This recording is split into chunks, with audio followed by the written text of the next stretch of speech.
Nakapagluto na ba ang lahat for today's video mga kapares? Ganitong luto naman sa manok ang gagawin natin ngayon. At dahil nakabudget lang tayo sa halagang 220 pesos, makakapagluto na tayo ng good for 4 to 6 person.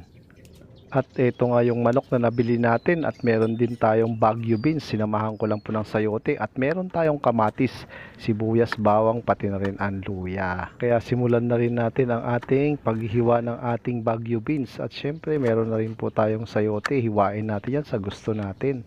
At kung nag-iisip ka rin ng mauulam, baka gusto mong subukan yung ganitong luto.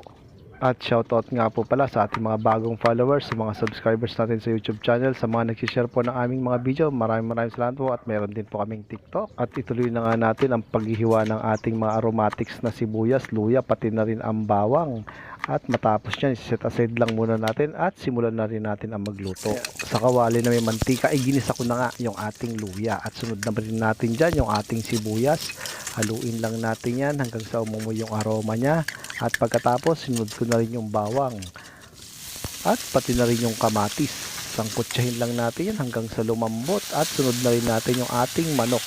Napakasimple at napakadali lang naman lutuin itong ating recipe ngayon. At pagkatapos yan, naglagay lang tayo ng pamintang durog.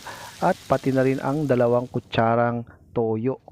At pagkatapos tinakpan lang natin dahil isinir muna natin yung ating manok. At pagkatapos naglagay na rin tayo ng tubig from Pasig River. Sinamahan ko na ng chicken cubes.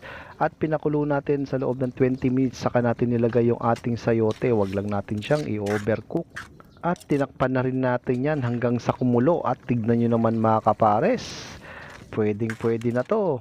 Baka magustuhan nyo din yung ganitong luto. At hindi pa tayo tapos dyan dahil maglalagay pa tayo ng Baguio beans para meron tayong kasamang gulay. At pagkatapos, tinakpan ulit natin sa loob ng 1 minuto. Ito na nga. Luto na ang ating pananghalian mga pares, mga tayon. At sa wakas na luto na natin yung budget ulam natin na manok. Baka hindi nyo pa subukan mga pares. Maiba naman.